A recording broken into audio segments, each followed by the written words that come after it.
Welcome back to the Legion Mate Podcast, the show where we go over the latest news and information regarding the... Fuck!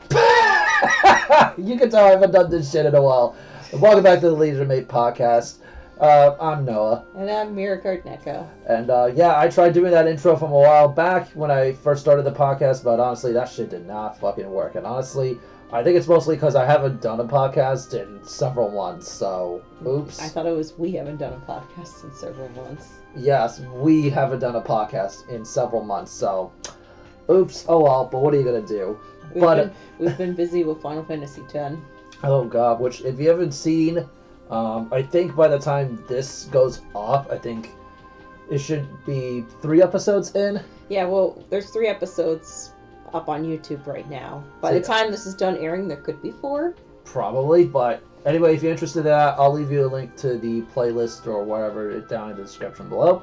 But, oh boy, we have a lot to talk about. A lot has happened since the last podcast, but I'm going to kind of try to keep things brief. How did we feel about Springfest this year? Well, now that it's over, I mean, except for one event going on in August in France, which at that point might as well just be like Fall Fest or whatever. Are you asking how they handled it, or are you asking how we personally did? I feel like just the experience overall. I thought the experience overall was fine. The only thing that was bad was my playing on Premium Day, but yeah. My standard was just obviously too many problem children like Shiranui, Varga. I feel like the Blitz Order guy that minused. Oh, Welstra minused power. He was kind of a problem, but overall my standard day was mostly fun. Yeah. Like, I mean, we came pretty close from going from 0 to hero.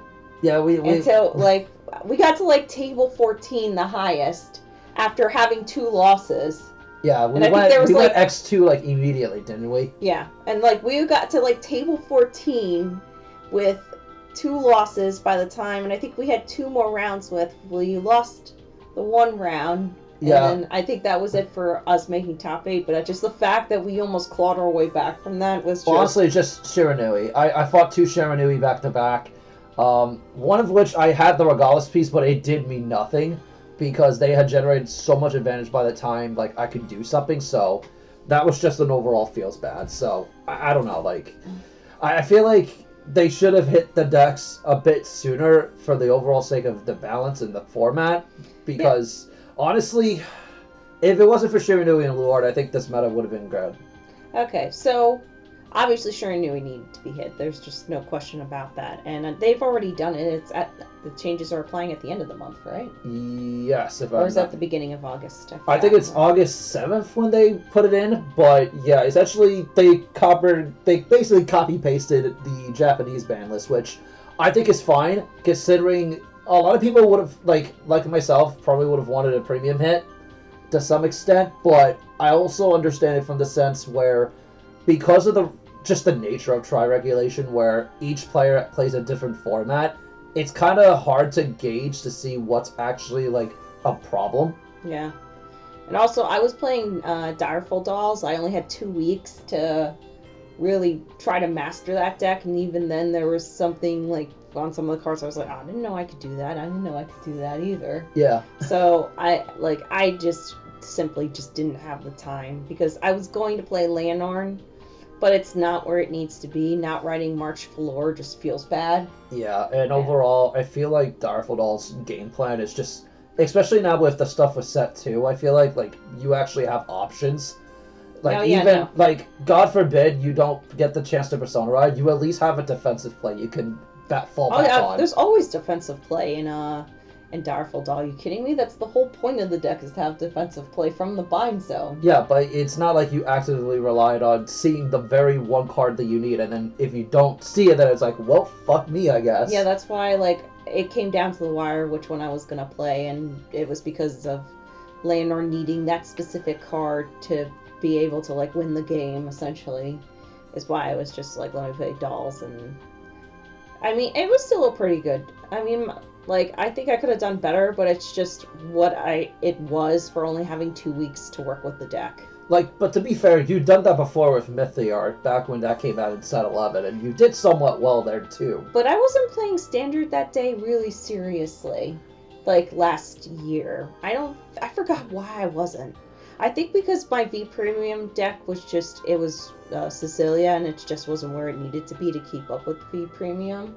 Yeah. So I think I just went in to play Standard just for the hell of it. Just for the fun of it, you didn't care if you won or lost at that point. Yeah, I went with Mythiarch because it's fun. I still find Mythiarch a fun deck. I can't wait for the new stuff coming out next month. Yeah, which I'll quickly go over the release schedule for those who are kind of not in the loop. So on August 30th is Set 3, which does have, Soja Doji, the Archetype support, it's not Great Dayusha, just regular Dayusha with Dimensional Robos. And specifically for you in particular, I know what you're excited for is the Mythiarch support because, yeah, honestly, I there's like one or two cards I need from the set, but outside of that, I'm good. Honestly, I'm not looking to build anything going forward, but after that, we have Lyrical Set 1 for Divines, which comes out in late September. Then late October, we get Set 4, and then in the middle of December, we get Set 5. And then we even got a little bit for next year where it's the Stride deck sets for Harry and Night Rose, which I could have made a video a while back talking about them, but honestly I was just not in the mood. But they come out in late January next year, so. Yeah, I kind of, for Harry, I mean, I loved V Premium Harry. Like, that was the funnest thing to play. It was gimmicky because, they only released one Harry in V Premium, and again, you don't see Harry. It's a feels bad situation because you really don't want to ride another Grade 3. Yeah. But I'm not sure. I have to see what the skills are going to be for Harry, although I did see that there's a Direful Doll being released in the Harry Stride deck set, so I might have to still pick it up anyway. Just for the sake of having another Direful Doll name, even if it doesn't have, any skills that directly, work alongside it. Well, it might have a call-out from Soul Skill that doesn't need to be attached to the Direful Doll name. We'll see. Yeah. That's why I keep an eye on this stuff, and plus, even if not, you can always sell it. Yeah, that's true. Which, honestly, for me, since I picked up... Because we picked up the Premium Battle deck sets from last year with Harry and Night Rose, which was an English exclusive, but also... I've been wanting to really get serious for Grand Blue for a while. It's just the problem is, picking up the pieces is fucking expensive, so I've just been slow building it, and I told myself for the next season, whenever that will be, because, which I'll get into in a little bit, I'll dedicate a lot of my time and effort to mastering Grand Blue, because I think it's probably going to be one of the best decks in the format at that point, and probably the best deck in the format. For Premium, I think. And honestly, there might be some argument for Standard as well. It just depends on how the meta shapes out. I don't know if I'd call Grand Blue best deck in Premium. It's not a deck I've had much trouble with in Premium. It really isn't. You have not seen a really good pilot, though. That's the thing. A really good pilot will be able to play out of any situation. Granted... it's very dependent on what deck you're playing. An Excel deck, like Narukami, kind of just... But, again, it just depends on the matchup. And I think Grand Blue is just one of those decks that is going to always be good. But, let's move on to the main meat and potatoes of this podcast in particular. Because our personal grievances aside with the current format, we got the entirety of... what to expect for the BCS season for this year, which there was a lot that I was expecting, but also a lot of stuff that just kind of came in at the last minute for me personally, right before this podcast. I mean... Are you talking about the one we just played? No, the BCS season coming out. Oh, you mean the fall season? Yeah. Well, it's not just going to be fall, how... I know it goes from fall to winter, it's just easier to call it fall. Well, the thing is, if I pull up the actual schedule for it, unlike past BCS seasons in the past, it seems to be, going, not just from, this year and a little bit bleeding into a little bit of next year, but even, as far as, March, pretty much. If I'm looking specifically at the North American, events, pretty much it goes up until, late March, which probably means our World Championship, if I had to guess, will probably be sometime in either April or May. If I had to be a betting man at that point. Are you a betting man, though? I want to say that it is, but they also said that during the next product stream they would announce when, or rather, both when and where Worlds will be English at. or Japanese? English. Okay. That's going to be for like another few months or so, because But they just had one. There's kind of begs the question: are they just gonna do Japan again, or are they gonna do New York? Because honestly, I say New York, but mostly because they're the closest we get to an actual New York regional, like how we typically have every year here in the East Coast, is Philadelphia, which I don't know how you feel about that, having it in Philly this year. I mean, it's gonna depend. I don't think going to Philly is gonna be a bad thing. I'm just not used to the area, so I'm not sure how much things cost, hotel and stuff like that. I'm more worried about those details than I am about. Well, of course I'm gonna be training and getting ready for the fall BCS season, but it's weird that they're holding in Philadelphia instead of New York. I would have liked it if they went to New York City again. I know that the convention center they rented 2 years ago in New York City was probably way too big for what they could afford, and probably way too big for the event that they had, but it was still fun. It was actually kind of it was actually, how do I describe it? It was just kind of fun just to get up early, make sure you catch your train, and it wasn't fun walking in the bitter cold, that's for sure. Oh dear God, that was a train wreck. Mind you, back then it was in the middle of December, so it was frigid. I remember, but I think that might be part of the reason why, because New York, that convention center, they host a lot of things there. That's where Comic-Con is usually held in New York, was that specific convention center, so I can't imagine that place was cheap, and that's probably why they're not going back there again. Unless, and this is my theory, it's a stretch, and I realize it's a stretch, but what if they did Worlds in New York this year? I don't think so, Chief. Okay, what's your reasoning, out of curiosity? I don't know, I just don't see it being in New York. I don't really have a guess to where it's gonna be. I mean, it's either going to be in Japan like it always is, or they'll switch it up and make it in some place here in the States. But I would think New York, for a free event, would be probably a little too out of reach for them to do. Well, no, because the thing is, if it's the World Finals, everyone had to get in via an invite. So at that point... What I'm talking about is there's no paid entry, like there is for Pokemon, like there is for... Does Yu-Gi-Oh! Have paid entry? No. I actually, yes, they have to. I think they have paid entry. It's just their prize pool is dog shit. Yeah, but that's kind of what I mean. Is Vanguard doesn't have paid entry. It's a good game to play, and not a too expensive game to play. But then when you go to tournaments and the prize pool is only prize pack cards. Okay, so... I don't see them being able to shell out the money to be able to afford a venue in New York City. And I think that is a very fair point, and it kind of segues into my next major thing about the BCS season. Unlike past BCS seasons where they had a strict top 8 cut, it seems like they're deciding, you know what? Let's make up for all of the bad luck that people have going X1 and just barely not making it into the top 8 by making it so that way... The most we can get is a top 32 now. So essentially how it works, I'll pull it up on screen so that way you guys can see alongside me in case you don't remember. But essentially how it's going to work for this year is if there's, for some odd reason, only 130-ish players, it will be still a typical top 8. But anywhere from 129, okay, I'm reading it on here now, 129 to 256 players, we get a top 16. And then anything beyond 257 or more players, we get a top 32 finish. I personally think it just gives people more incentive to keep playing instead of just everybody. Almost every single person I know drops out after 2 rounds of losses.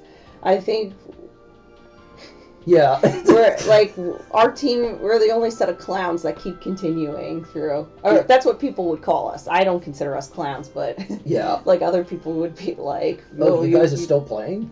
You guys have the pipe dream of getting to top 8, even with 2 losses already. But that's just the mindset all these people that play really competitively have, because it's only top 8. Unlike again, where you go to Pokemon and it's based on how many people are present as to whether they make day 2 or not. Right. Which. Again, how do you feel about it? I think it's a good idea. Yeah. I personally think it's definitely a very good idea. I feel like they could hit over 129 people. I feel like we've done that in past before. Yeah, I think... So I do think top 16 is possible. Whether we'll hit 257 for a top 32, I don't know if that'll happen. I could see it, especially in regions where... Like, for example, I know for a fact everyone and their mother, when they go to Tampa, it's going to be packed. Like, that's probably going to be the biggest regional, because, like, between that and Houston and both of the California events, like, there are a lot of people who enter, especially for Standard. If we're talking strictly Standard, absolutely there's going to be enough for a top 32. Whether or not we see a top 32 for Premium, that's going to be a whole nother discussion, you know what I mean? Well, if it's getting its own day, I don't... And with with Bushy actually pushing for premium product and starter deck sets and stuff like that, I feel like, I don't know about a top 32, but I see a world where a top 16 for premium could happen as well. So that kind of segues into the next major thing, which I myself, and I know you for a fact, we both are in mutual agreement. If they have kept up with V, like even if it was just like one thing that was meshed with a premium set, kind of like how they did with History Collection, where you have like 1 or 2 V cards that you could just slap in and build a new deck out of, you know, and it kept on doing that every year, I think people would still be playing V. It's just, there's no new product. Even with those promo cards that were coming out, there just wasn't enough new product. I loved V. I really did enjoy it for what it was, and yes, I know people would probably be like, you know, that was your segue into Vanguard. Of course you loved it, but it was just a simpler time. Yeah, where things weren't overly complicated. Like premium formats by design are meant to be complicated because you're including the entire cool card pool from everything ever. Yeah. But like Standard gets overly convoluted sometimes to me. And it just, and I think it came from the fact that they just split nations into 6. Like I get why, like they did that, but it also gets so convoluted by paying to keep up with so many different things and so many different pieces. Like if someone picks Stoicheia as their nation, then they have to keep up with every single Stoicheia card from every set, and instead of paying like for only 2, like maybe a couple $100 a year to keep up with 2 nations, now you're having to put, like, depending on how much the case split is and how much the cards are worth, you're spending upwards to probably like $1,000 a year, I would say. Just between all the sets, I think that's a pretty fair assumption. Like that's to me like I still enjoy Standard, don't get me wrong, but I think I'm going for more like I've started to gear more toward like specific, like Direful Doll, like anything related to Direful Doll I'll purchase and just not care about any of the other Dark State stuff. Stoicheia, I do have a few things like Lannorn, Mythiarch, and it's kind of the same Rowan and stuff like that. Dark States, like Unica's pretty fun to play. I actually been enjoying Greedon recently, but it's just way too much to keep up with every little card that comes out, and having to find the time and money to actually not only play those decks but to also get the cards in general. I admit, as someone who started out D Series Standard with Keter and Brantgate, I'm just not really all that interested in Brantgate anymore. I think I'm going to be primarily, outside of Messiah and maybe one other deck, like primarily a Keter main at this point. I don't know what to call myself. Well, I'm split down the road because I really do love Direful Dolls because I love Nightmare Dolls, and while my showing for premium was really bad during this BCS season, I don't even want to talk about how bad I was playing. Yeah. It's still like it's still a premium deck that means a whole lot to me. So I do give it all the love and respect I can. But I admit, like, I think I need to just put it aside and take a break and try something new. Yeah. Which is what I'm doing with the Cecilia stuff. But I know we're getting off track here, aren't I? No, but it's actually, how do you feel about the fact that V is a side event now?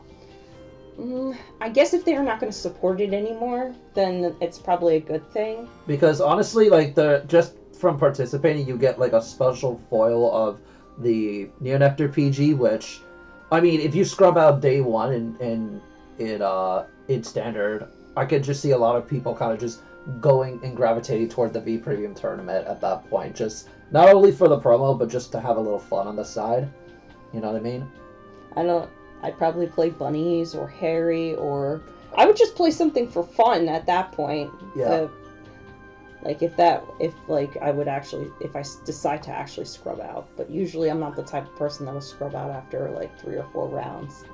It's usually after like 6 rounds and there's like the tiredness starts setting in, or round 7 and it's just like I'm having a bad day and it's just, I'm like, continuing is just not a good idea. Keep going any further. So then, I guess, was this the right move? I guess that's more or less where I'm getting at. It's the sad move, honestly. I wanted them to keep supporting V, so the sad move is to make it a side event, so people can still enjoy it. If they weren't going to support it anymore, then it's just was bound to happen.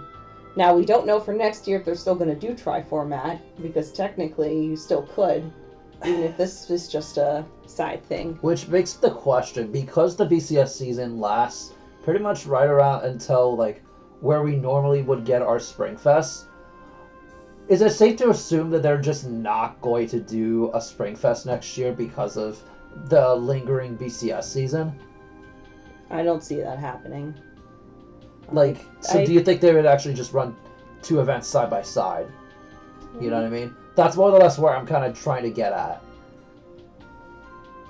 I don't know. We'll just have to wait and see. I'm not... it's possible. It's very possible that they could just run... I don't see them running 2 events side by side. Yeah. Again, it's a free event. I don't see... But, like, you get what I mean like that. Like, I think they're just pushing the summer one, the spring to summer one back a bit more. That's probably what their main goal is right now. And maybe it's just to have it in the summer instead of spring. Yeah. So that way they can focus strictly on the BCS season, and then when summer rolls around, there's not this sudden gap in between like June and like October or whenever the hell, you know? Yeah.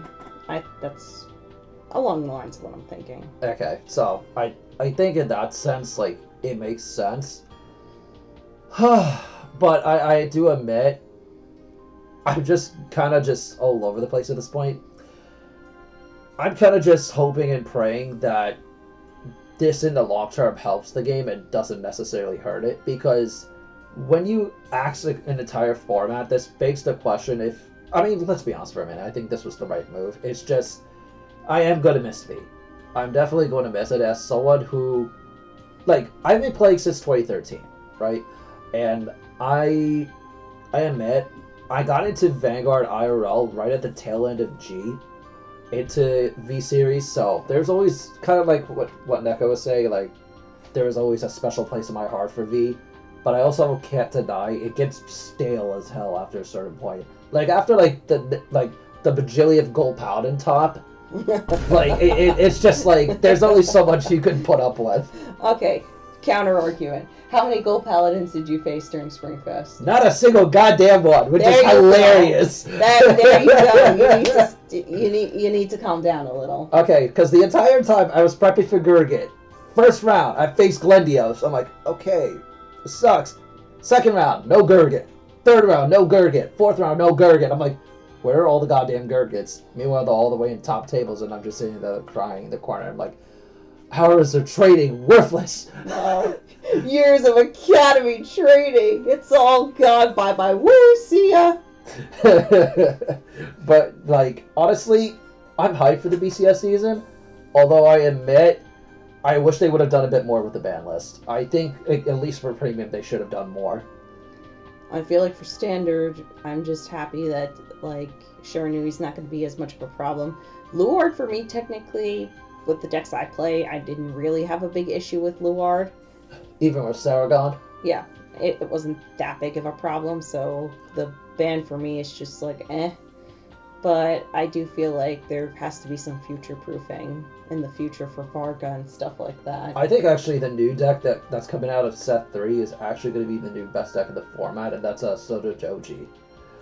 Because it could just... You remember how the Grade 2 could just essentially allow you to call a full board practically from nothing? That's if you get them. That's basically that, but on steroids. And I think there have been a lot of topping lists already where Soto Doji is very obviously going to be the new meta. I just hope it doesn't stay meta for like as long as Shiranui and Luard have been. That's really all I ask for at this point. Come back to that voice clip in a couple months when it's still here. God, yeah, but... And then just hear him curse out when he's like, God damn it, why does Bushy not hit shit when I need him to? Or hit future-proof shit. Yeah. They don't really do that anymore, I don't think. I don't really think they care. I think part of the problem... Hold on. Saying that they don't care is kind of a... How do I... Saying that is just kind of not fair to say. I don't think they don't care. I mean, I think the bottom line is still money at the end of the day. Yeah. But to say that they don't care about their game thriving, that's a little... Much? Yeah, that's a little much. Because they do want their game to thrive. It's just they take forever to hit shit. I think part of it is, too, is that... Because I've been talking about it for a while on this channel, where it's like... I feel like there is a very strong disconnect between the Japanese side of the company versus the English side. And because the English side has to wait for what the Japanese side of the company tells them what to do, it's kind of struggle street as in terms of what they can do for an actual proper ban list. Even if there's a clear, obvious outlier that is very much in the meta and is a legitimate problem, I feel like unless it's like something like on the lines of Martoa, where they eventually had to hit it no matter what, or the any infinite loops, or Ripple Hell, or whatever the hell you could possibly think of. Unless it needs to be emergency hit it, they'll wait till the last possible minute to hit it, right before a World Championship. So, yeah, no, I think for the ban list, like for hitting Shiranui and stuff, I think it came too late. I didn't get to say that earlier. I do think it came a little too late. It could have been hit like months ago. I think midway through the season, I think it could have hit it. Yeah. Just so that way everything's at a reasonable power level. But I don't know. They probably didn't want to do it because BCS probably had just begun, and then it would have just skewed the results. I guess, but let's be honest for a minute. Until set 1, I think Shiranui still would have been the best deck anyway. We were playing in set 1, though. But like, you get what I mean. Like, if they took the ban list that they're about to implement and actually apply it to set 1 meta, I don't know if it would have changed anything. Raziel and Varga probably would have been free to run around more, but I think Varga probably would have been the biggest problem then for that tournament. I don't see Raziel. I don't think Raziel's that big of a problem. It does have a lot of defensive tech, and I know it's hard to get around it a lot of times, but it's not as BS worthy as Varga can be. Yeah, well, I guess we'll just wait to see what happens at this point. Mm-hmm. But I think that pretty much covers it for now. I really didn't have a whole lot else planned at this point because, honestly, I think it's pretty self-explanatory where we stand on the BCS season, how we feel about, the ban list, and how it's kind of just the most bare minimum shit. And the fact that the releases, at least for the foreseeable future, are at least kind of like close to each other. Yeah. Like, we just got Festival Collection, or Festival Booster, whatever the fuck, and the premium stuff. So, like, that's gonna last us a little bit into August, and then it's like rapid fire, bam, bam, bam.